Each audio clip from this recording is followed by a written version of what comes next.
Part 3. Brooklyn Bridge Park at 7 o'clock on a November evening was a study in contrasts. The glittering Manhattan skyline across the water, the historic bridge illuminated against the darkening sky, and the cold wind whipping off the East River that reminded everyone this was still real life, not a postcard. Zara arrived 15 minutes early, her hands shoved deep in her jacket pockets, her breath making small clouds in the frigid air. She changed outfits 4 times before settling on jeans, boots, and a sweater that Kendra said made her look approachable but not desperate. "I'm not trying to look approachable for him," Zara had protested. "Aha," Kendra had replied with a knowing smirk. "Keep telling yourself that." Now, watching the sun sink behind the city, Zara wondered if her sister was right. Was she here for closure? For answers? Or for something more dangerous that she didn't want to name? "You came." The voice behind her made her jump. Zara turned to find Dominic standing a few feet away, as if he'd been worried about getting too close too fast. He looked different than she remembered, more human somehow. He wore jeans and a simple black coat instead of expensive suits, his hair slightly disheveled from the wind, dark circles under his eyes suggesting he'd slept as poorly as she had. He looked like a man who'd been destroyed and was still figuring out how to exist in the wreckage. "I said I would," Zara replied, hating how her heart jumped at the sight of him. "I know. He shoved his hands in his pockets, mirroring her defensive posture. "I wasn't sure you'd actually go through with it. I thought you might change your mind." "I almost did. About 6 times. A ghost of a smile touched his lips. "Only 6. I changed my mind about coming at least 20 times on the drive here." "You drove yourself?" Thomas offered, but this felt like something I should do alone. No staff, no security, no safety net. Dominic gestured to a nearby bench. "Can we sit? Or would you prefer to keep distance between us?" Zara considered, then moved to the bench. Dominic sat on the opposite end, leaving a careful gap between them, close enough to talk, far enough to respect her boundaries.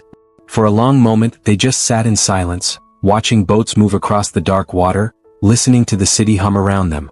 "I met with your sister," Zara said finally. Dominic's head whipped toward her. "Elena? When?" "Yesterday. She reached out, wanted to talk. Wanted to know if I was planning to destroy you or extort you." "Jesus Christ." Dominic ran a hand through his hair. "I'm sorry. Elena has always been protective. Sometimes too protective. She loves you." Zara watched his profile in the growing darkness. "She's terrified I'm going to ruin your life." "My life is already ruined. I did that myself." He turned to face her fully. "What did you tell her?" "The truth. All of it. She took it better than I expected, actually. Didn't seem particularly surprised." Dominic laughed bitterly. "That sounds like Elena. She's always known I was capable of monumentally stupid decisions. This just confirmed it. She said you've been a mess since I left. That's a polite way of putting it." If you're enjoying the story so far, don't forget to hit that subscribe button. It really helps the channel grow and lets me keep bringing you more amazing love stories. Alright, back to the story. Honesty was disarming as always. "I've canceled every meeting, ignored every call that wasn't from Dr. Chen updating me on your recovery protocols. I've been sitting in that house wondering if you were okay, if you hate me, if you're going to call the police, if I'll ever see you again." He paused. "Mostly wondering if you're okay." Zara's chest tightened. "Why do you care so much? You barely know me. The real me, I mean. Not the version you built in your head while I was unconscious." "That's what I keep telling myself," Dominic said quietly. "That I don't actually know you, that what I feel isn't real, that it's just guilt and obsession and some twisted savior complex. But then I think about our conversations over the past 2 weeks. The real ones where you challenged me and called me out and made me laugh. Those weren't based on lies, Zara. Those were real. They were based on a foundation of deception. How can anything real grow from that?" "I don't know," he admitted. "Maybe it can't. Maybe I've poisoned any chance we might have had before it even began. But I had to see you tonight because I needed to tell you something I should have said weeks ago." He shifted on the bench, angling toward her, his blue eyes intense in the lamplight. "I'm not asking for forgiveness. I don't deserve it. I'm not asking for a second chance or a fresh start or any of the things romantic movies would have me ask for. I'm just asking you to let me be honest. Completely, brutally honest. And then you can walk away and never see me again, and at least you'll know the truth." Zara's heart was pounding. "Okay." Dominic took a deep breath as if preparing to jump off a cliff. "The night I hit you, I was coming from a charity gala for children's hospitals. The irony isn't lost on me, raising money to save kids while driving drunk and reckless. I'd had too much champagne, too many meaningless conversations with people who only cared about my money.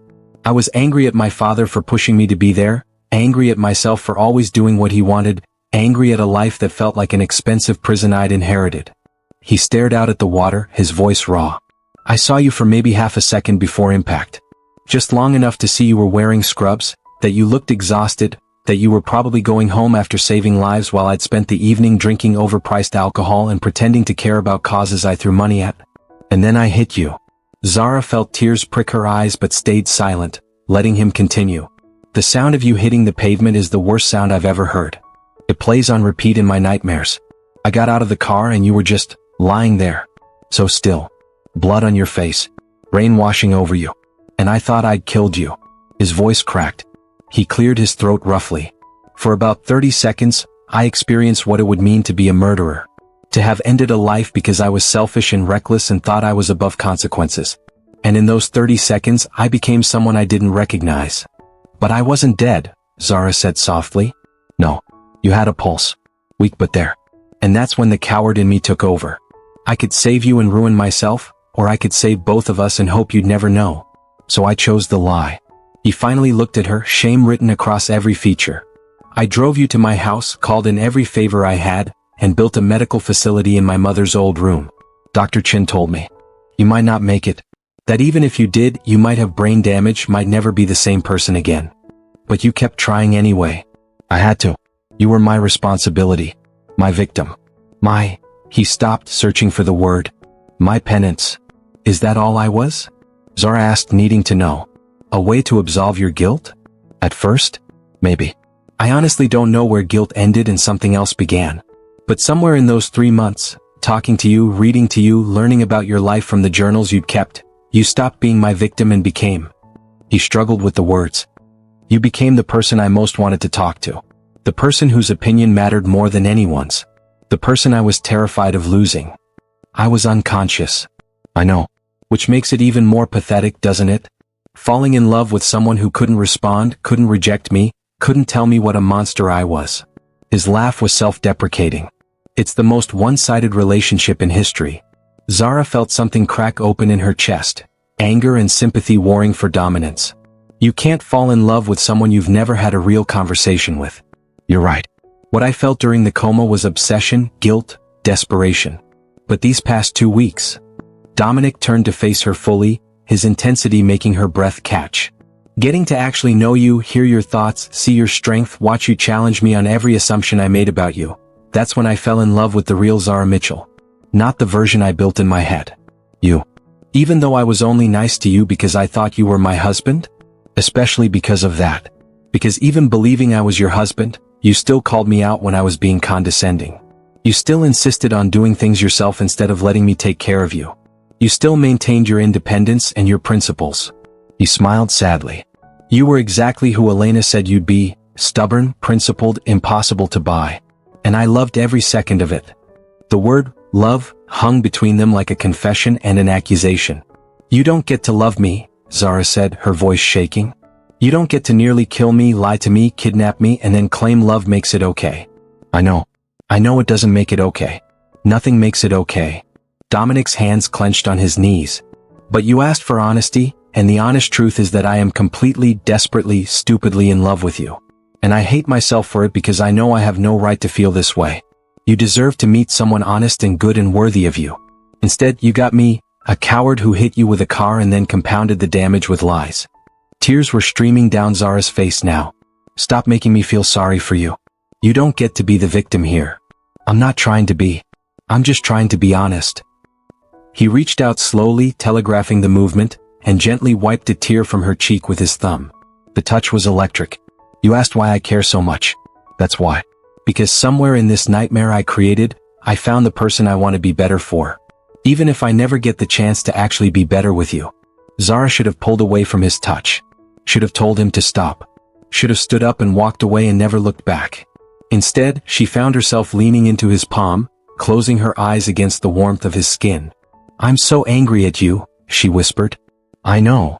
I should hate you. You should. But I don't. The admission felt like jumping off a bridge. And I hate that I don't hate you. It would be so much easier if I could just hate you. Dominic's breath caught. Why don't you? Zara opened her eyes, finding his face inches from hers, his expression raw with hope and fear. Because the man who sat by my bedside and read to me for 3 months, who cried when I woke up, who confessed everything when he could have kept lying, that man isn't a monster. He's just broken. And I've spent my whole career trying to fix broken things. You can't fix me, Zara. I'm not one of your patients. I know. But maybe, she stopped, terrified of what she was about to say. Maybe we're both a little broken. You from guilt and fear and a lifetime of being taught that love is weakness. Me from growing up with nothing and learning that people like you don't care about people like me. And maybe, in some twisted way, we understand each other's broken pieces. That's not a foundation for a relationship. That's a recipe for disaster. I know. Zara's hand came up to cover his where it still cupped her face. So why does this feel like the first real thing I've felt in years? Dominic's eyes searched hers, looking for permission, for confirmation, for something neither of them could name. What are you saying? I'm saying I don't know what this is or what it could be. I'm saying you're right that the past is built on lies and betrayal and things that should be unforgivable. But I'm also saying, she took a shaky breath. I'm also saying that when I'm away from you, all I can think about is when I'll see you again. And that terrifies me more than anything you've done. Zara? Let me finish. Her voice was firm despite the tears. I'm saying that maybe, before I decide whether to destroy you or forgive you or something in between, I need to understand what's real between us. Not the lie you built. Not the fairy tale you tried to create. The actual truth of what we could be if we started over. From scratch. With honesty this time. Dominic's thumb stroked her cheekbone gently. How do we do that? How do we start over when we can't erase what's already happened? I don't know. But we could try. Zara's heart was racing. We could try to build something real from the wreckage. With actual honesty this time. No more lies, no more manipulation, no more trying to control the narrative. Just two broken people trying to figure out if they can help each other heal. You're giving me another chance. His voice was filled with wonder and disbelief. After everything I've done, you're actually giving me another chance. I'm giving us a chance to figure out what's real, Zara corrected. That's not the same as forgiveness. That's not the same as saying what you did was okay. It's just saying that maybe, underneath all the lies, there's something worth exploring. If we're both brave enough. I'll be brave for you. Dominic's forehead came to rest against hers, their breath mingling in the cold air. I'll be anything you need me to be. I need you to be honest. That's all. Just honest. Then here's an honest truth. I want to kiss you right now more than I've ever wanted anything in my life. But I won't. Not until you tell me it's okay. Not until you're sure. Because I need to know that when I kiss you, if I kiss you, it's not because you feel obligated or confused or caught up in some twisted version of Stockholm Syndrome. It's because you actually want me too. The confession hung in the cold night air between them. Zara could feel her pulse in her throat, could hear the blood rushing in her ears. This was the moment. The choice that would determine everything that came after. She could pull away. End this before it began. Walk away from Dominic Harrington and everything he represented. Or she could lean forward. Take the risk. Jump off the cliff and hope there was something real waiting to catch her. Ask me, she whispered. What? You said you won't kiss me until I tell you it's okay. So ask me. Let me make the choice. Dominic pulled back slightly, enough to look into her eyes, his own filled with vulnerability and desperate hope. Zara Mitchell, can I kiss you? She should say no. Every rational part of her brain screamed that this was a mistake, that you couldn't build something real on a foundation this damaged, that she was setting herself up for more pain. But she'd spent her whole life being rational, being careful, making safe choices that kept her small and protected. And where had it gotten her? A tiny apartment, crushing debt, and a life defined by survival rather than joy. Maybe it was time to make a dangerous choice. Yes, she breathed. Dominic closed the distance between them slowly, giving her every opportunity to change her mind. His lips met hers with a gentleness that contradicted everything she expected. Not demanding or possessive, but tender. Asking rather than taking. The kiss was soft at first, almost reverent. But then Zara's hand slid into his hair, pulling him closer, and something shifted. The kiss deepened, becoming urgent and real and filled with months of longing and fear and desperate hope. When they finally broke apart, both breathing hard, Dominic rested his forehead against hers again. That was real, Zara finished. That was real. Yeah. His smile was brilliant and broken and beautiful. So what now? Zara pulled back, needing space to think clearly, which was impossible when he was close enough to touch. Now we figure out what this is. Slowly. With rules and boundaries and complete honesty. No more fairy tales. No more lies. Just the truth even when it's ugly. I can do that. And I need you to understand something. Her voice turned serious. Just because I'm willing to explore this doesn't mean I've forgiven what you did. You still hit me with your car. You still lied to me for weeks. You still violated my autonomy in ways that aren't excusable. We're going to have to deal with all of that if this is going to work. I know. I'll deal with whatever you need me to deal with. And I reserve the right to change my mind. To walk away if this becomes too much or if I realize I'm making a mistake. This isn't a commitment. It's an experiment. An experiment in honesty, Dominic agreed. I can work with that. They sat in silence for a moment, the reality of what they just agreed to settling over them like snow. I should probably tell you something else, Zara said finally. Something honest. Okay. I cashed your check. And I'm not giving it back. Dominic laughed. A real, genuine laugh that transformed his entire face. Good. It's yours. You earned it by putting up with my bullshit. And the fund you set up for Marcus Jr.? My nephew. Also not negotiable. That kid deserves a chance at college, and you deserve to not carry your entire family financially. See, that's the problem. Zara poked his chest. You can't just throw money at things and expect them to be fixed. That's not how real relationships work. Then teach me. Dominic caught her hand, pressing it over his heart. Teach me how real relationships work. Because clearly I have no idea. That's the first honest thing you've said that actually scares me. Why? Because it means you're trusting me with something real. And I have no idea if I'm strong enough to handle it. You're the strongest person I know, Dominic said softly. You survived being hit by a car, 3 months in a coma, and 2 weeks of my elaborate lies. I think you can handle one emotionally stunted billionaire. One emotionally stunted billionaire who's in love with me, Zara corrected. Is that going to be a problem? She considered. Ask me again in a month. After we've actually dated. Like normal people. I don't know how to date like normal people. Then I'll teach you. Zara stood, pulling him to his feet. Lesson 1. Normal people don't have their first date on a private yacht or at a 5-star restaurant. They go to diners and movie theaters and places that don't require a trust fund to enter. Noted. Any other rules? Yes. You don't get to use your money or your connections to solve my problems. If I have an issue, I solve it myself. You can support me, but you don't get to fix me. Agreed. And you have to meet my family. Properly. As the guy I'm dating, not as some mysterious benefactor. Which means you're going to have to sit in my mother's living room and eat her cooking and answer her very pointed questions about your intentions. Dominic paled slightly. That sounds terrifying. It should be. My mother doesn't trust rich people. Or white people who date her daughters. Or men in general. You're going to have to work for her approval. Challenge accepted. They started walking along the waterfront, not touching but close enough that their shoulders brushed occasionally. The city glittered across the water, beautiful and indifferent to the small drama playing out in its shadow. Can I ask you something? Dominic said after a while. Haven't you been listening? Honesty means you can ask me anything. Why did you really agree to this?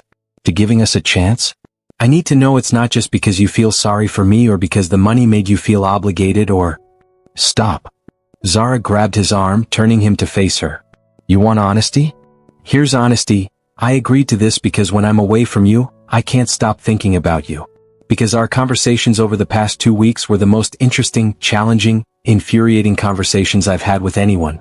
Because when you look at me, I feel seen in a way I've never felt before. And yes, that terrifies me. Yes, it's probably a terrible idea. Yes, we're probably going to crash and burn spectacularly. She took a breath, steadying herself. But I've spent my whole life playing it safe. Choosing the responsible path. Putting everyone else's needs before my own. And look where it got me, exhausted, broke, and hit by a car on my way home from a job that was literally killing me. Her eyes met his. So maybe it's time I made a choice that's completely irresponsible and dangerous and stupid. Maybe it's time I chose something just because I want it. And God help me, Dominic Harrington, I want this. I want you. Even though I probably shouldn't. The smile that spread across Dominic's face was incandescent. That might be the most beautiful thing anyone's ever said to me. Don't let it go to your head. I still reserve the right to change my mind. Noted. He offered his hand. So, since we're doing this the normal way, would you like to go on a real first date with me? Diner food and bad coffee included. Zara looked at his outstretched hand. The hand that had nearly killed her, that had saved her, that had held hers in the darkness. The hand that represented everything dangerous and broken and potentially beautiful about this impossible situation. She took it. Yeah, she said. I would like that.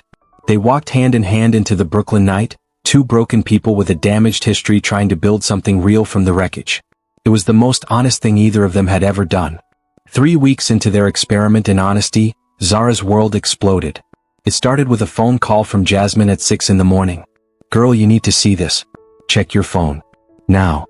Zara fumbled for her cell, blinking sleep from her eyes. Marcus Jr. was still snoring softly beside her, and through the thin walls she could hear her mother getting ready for her early shift. She opened her browser and felt her blood turn to ice. Harrington Ayers' secret. Billionaire CO allegedly kidnapped nurse after hit and run. The headline was plastered across every major gossip site, tabloid, and news outlet in New York. And below it, photos, her and Dominic at Brooklyn Bridge Park, kissing. Walking hand in hand. Looking at each other like lovesick fools. Someone had been watching them. Someone had sold their story. Her phone erupted with calls. Unknown numbers, reporters, people she hadn't spoken to in years suddenly desperate for a quote. She silenced it with shaking hands and read the article. Sources close to the Harrington family alleged that tech billionaire Dominic Harrington, 32, has been hiding a shocking secret for the past 4 months.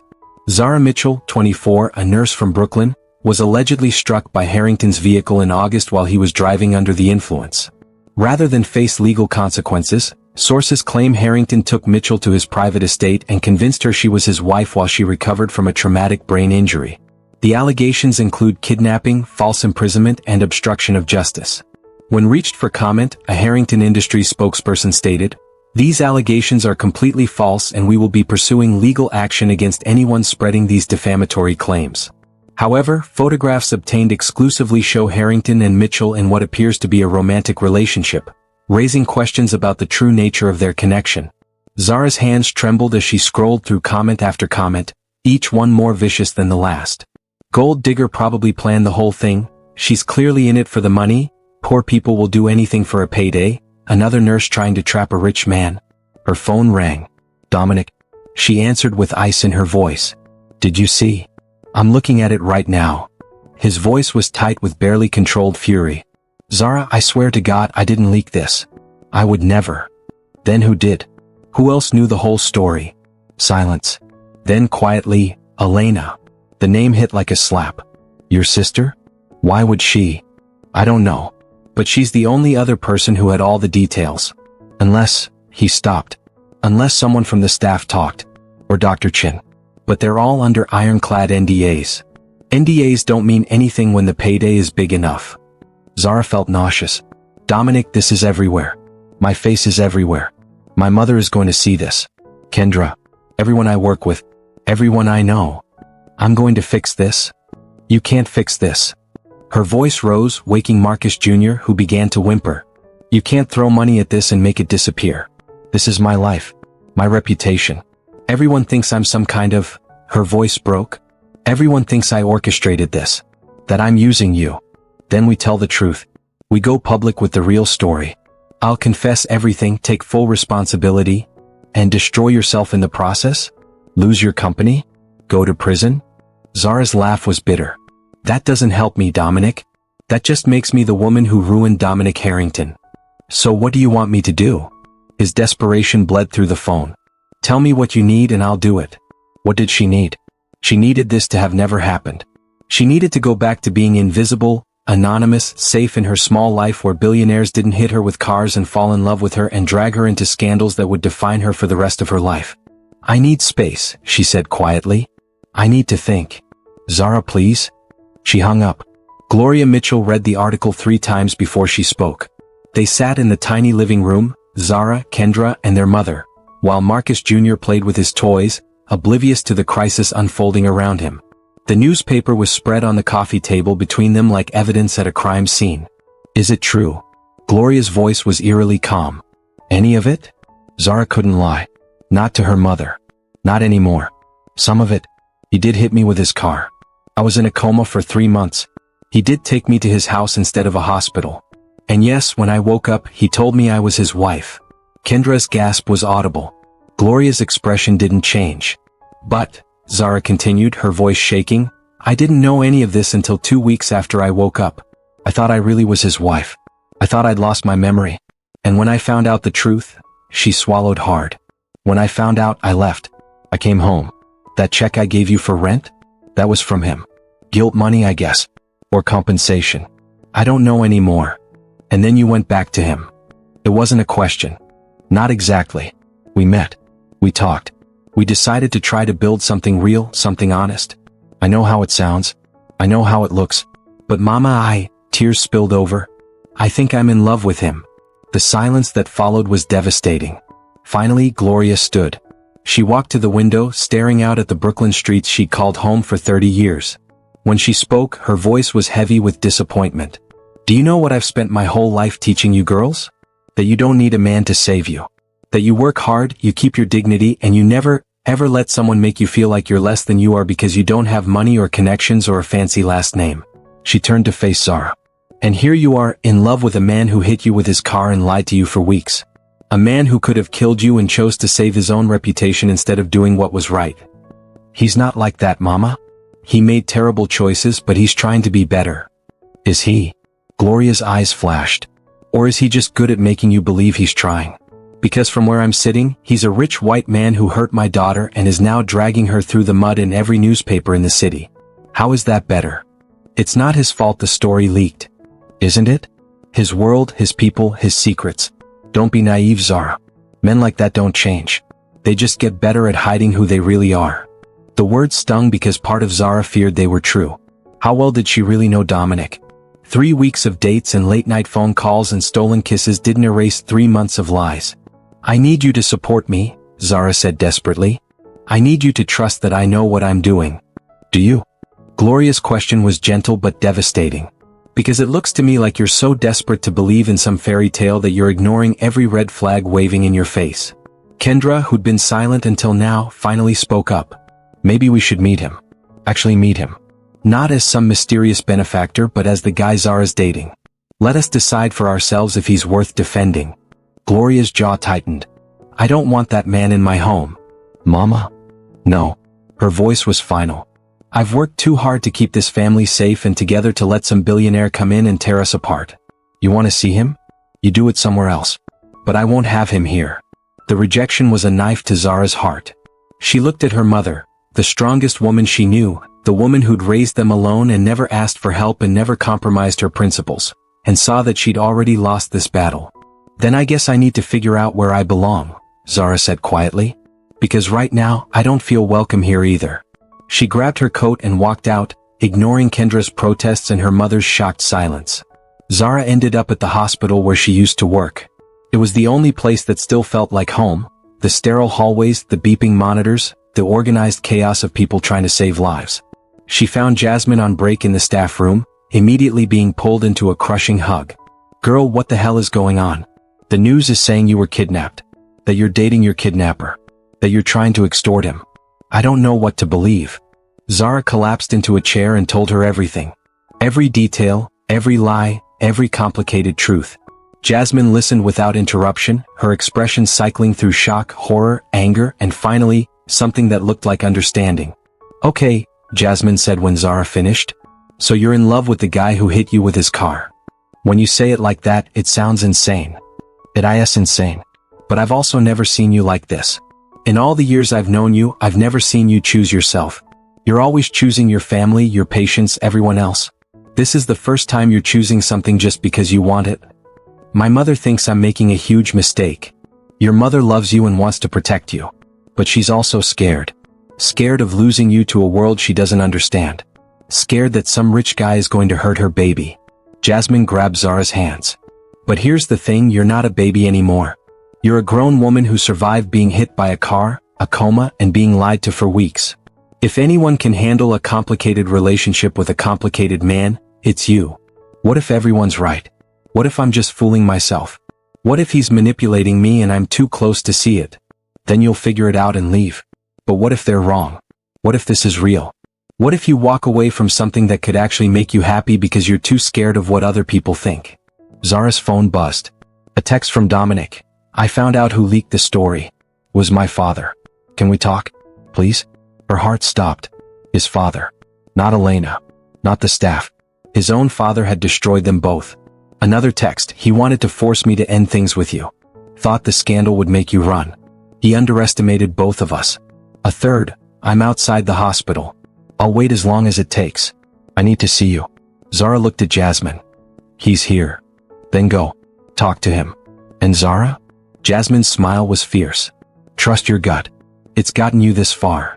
Dominic was leaning against his car in the hospital parking lot, looking like hell. His suit was rumpled, his eyes red-rimmed, his usual polish completely gone. When he saw Zara, relief flooded his features so completely it took her breath away. You came. You said it was your father. Zara stopped a few feet away, maintaining distance. Explain. Dominic ran a hand through his hair. My father has always seen me as a liability. Too soft, too emotional, too concerned with doing the right thing instead of protecting the family name. When he found out about us, and he has spies everywhere, so of course he found out, he decided the best way to handle it was to leak the story and let public opinion drive you away. He thought I'd run? He thought the scrutiny, the judgment, the media circus would be too much. That you'd realize being with me wasn't worth the price. Dominic's laugh was bitter. He was almost right. What do you mean? He called me an hour ago. Told me what he'd done. Said if I wanted to save the company, save my reputation, I needed to release a statement denying everything. Call you a liar seeking attention. Threaten legal action. Destroy you before you could destroy us. His eyes met hers. He gave me an ultimatum, the company or you. Zara's heart was hammering. What did you say? I told him to go to hell. Dominic stepped closer. I told him I quit. That he could have his company, his empire, his legacy. I don't want any of it if it means losing you. The words hung in the cold air between them. Zara stared at him, trying to process what he was saying. You quit? Dominic, that company is your life. It's been your family's legacy for 3 generations. And it's toxic, he interrupted. It's built on the same lies and manipulation and moral compromises that almost destroyed us both. I don't want to be that person anymore. I don't want to be the man who chooses money and reputation over the woman he loves. So what are you going to do? I'm going to tell the truth. His voice was steady, certain. All of it. I'm going to hold a press conference, confess to everything, the accident, the lies, the cover-up. I'll face whatever legal consequences come from that. And then I'm going to build something new. Something honest. Something I can actually be proud of. You could go to prison. I know. But at least I'll be able to look at myself in the mirror. At least I'll know I finally did the right thing, even if it's years too late. Zara felt tears streaming down her face. You're really willing to give up everything? Not everything. Dominic closed the distance between them, cupping her face in his hands. I'm willing to give up the things that don't matter. The money, the company, the reputation built on lies. But you? You're the only thing I'm not willing to give up. So I need to know, are you with me? Even if it means more scandal, more judgment, more people thinking you're crazy for standing by me? Are you willing to fight for this with me? It was the question she'd been asking herself since the moment she saw the headlines. Was this real? Was it worth it? Could something this broken ever be whole?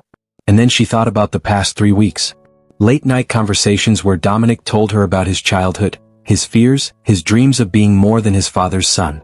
Dates at diners where he looked ridiculously out of place but tried anyway because she'd asked. The way he listened when she talked about her work, her family, her hopes for the future. The way he made her laugh. The way he saw her, really saw her, as more than a nurse from Brooklyn or a victim or a problem to be solved. He saw her as Zara. Just Zara. And that was worth fighting for. Yes, she said. I'm with you. The kiss was desperate and relieved and filled with the kind of hope that comes from choosing each other despite impossible odds. When they broke apart, Dominic was smiling through tears. We're going to get destroyed, he warned. The media, my father, everyone who thinks this is a terrible idea. Let them try. Zara's smile was fierce. I survived being hit by your car. I think I can handle some bad press. I love you. The words came out raw and honest. I know it's too soon and too complicated and I have no right to say it yet, but I love you. I love your strength and your stubbornness and the way you refuse to let me get away with anything. I love that you make me want to be better than I am. I love you too. Zara's admission felt like freedom. I love you despite every rational reason I shouldn't. I love you because you're trying to be better, even when it's hard. I love you because you chose me over your empire. Best decision I ever made. Second best, she corrected. The best was confessing everything that day in the library. That's when I knew you might actually be worth saving. So what now? Zara thought about her mother's disappointment, the media circus, the uncertain future ahead. Then she thought about the alternative, walking away, playing it safe, never knowing what they could have been together. Now we face it together, she said. We tell the truth, we deal with the consequences, and we build something real. Something honest. Something that's just ours. Together? Together. 3 months later. The press conference had been brutal. Dominic confessed everything, the hit and run, the cover-up, the lies. The district attorney had investigated, and while charges were filed, Dominic's cooperation and the fact that he'd saved Zara's life and paid all medical expenses resulted in a plea deal. Community service, a substantial fine, and 3 years probation. His father disowned him. Harrington Industries released a statement distancing themselves from his reprehensible actions. Half of New York society turned their backs. But Dominic didn't care. He'd started over with a small tech consultancy, working with nonprofits and hospitals to improve patient care technology. The money wasn't billionaire level anymore, but it was honest. And it was his. Zara had returned to nursing, though at a different hospital to avoid the media attention. Her mother had eventually come around. It took meeting Dominic in person, watching him fumble through dinner at a soul food restaurant, seeing the way he looked at her daughter like she hung the moon. Gloria still didn't fully approve, but she'd stopped fighting it. He's trying, she'd admitted grudgingly. And you seem happy. Really happy. Kendra had been easier to win over. Any man who gives up billions for my sister can't be all bad. Plus, Marcus Jr. loves him, and that kid's an excellent judge of character. Now, Zara stood in the small apartment she and Dominic had rented in Brooklyn, nowhere near as grand as the mansion, but theirs. Built on truth instead of lies. Dominic came up behind her, wrapping his arms around her waist, resting his chin on her shoulder. Penny, for your thoughts? Just thinking about how insane this all is. 6 months ago I was walking home from work. Now I'm living with the man who hit me with his car. When you put it like that, it sounds like a terrible Lifetime movie. Or a really weird rom-com. The weirdest. He turned her to face him. Any regrets? Zara pretended to think. Well, you did total my phone. And you lied to me for weeks. And you dragged me through the worst media circus of my life. And your father hates me. And half of New York thinks I'm a gold digger even though you're no longer a billionaire. Okay, I get it. He laughed. Terrible boyfriend. Noted. But, she continued, standing on her toes to kiss him, you also make me laugh. And you're learning to cook even though you're terrible at it. And you actually listen when I talk instead of trying to fix everything. And you chose me over your empire. So on balance. She kissed him again. No regrets. Good. Because I have something for you. He pulled a small box from his pocket. Not a ring box. Zara had made it very clear they weren't ready for that kind of commitment yet, but something else. Inside was a key. It's to the community center in Crown Heights, Dominic explained. I bought the building. Well, the consultancy bought it. We're turning it into a free medical clinic for people who can't afford care. And I was hoping you'd consider working there. Part-time if you want to keep your hospital job. But I thought, he looked uncertain, vulnerable. I thought maybe we could build something together. Something that helps people. Something that makes a difference. Zara felt tears prick her eyes. You bought a building for a free clinic? I bought it for you. For us.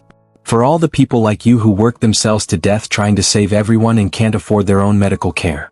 I figured if I'm going to spend the rest of my life making up for my mistakes, I might as well do it helping people who actually need it.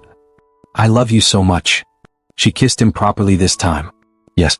Obviously yes. When do we start? Next month. But there's a condition. Oh. You have to let me do this without feeling guilty that I'm using money to solve problems. This isn't me trying to buy your love or manipulate you. This is me using the privilege I was born with to actually do something good. Can you live with that?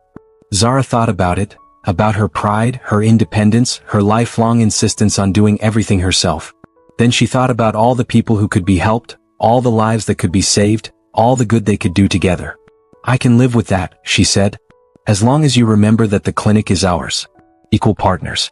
You bring the money, I bring the medical expertise, and we both bring the commitment to actually serving the community. Deal. He kissed her forehead. Equal partners in everything. Everything? Everything. His smile was soft and full of promise. In the clinic, in this apartment, in building a life that's actually worth living. I'm done with empires and legacies and trying to live up to my father's expectations. I just want this. You, me, and a life built on honesty. That's all I've ever wanted, Zara said. Well, that and for you to learn to cook something other than burned toast.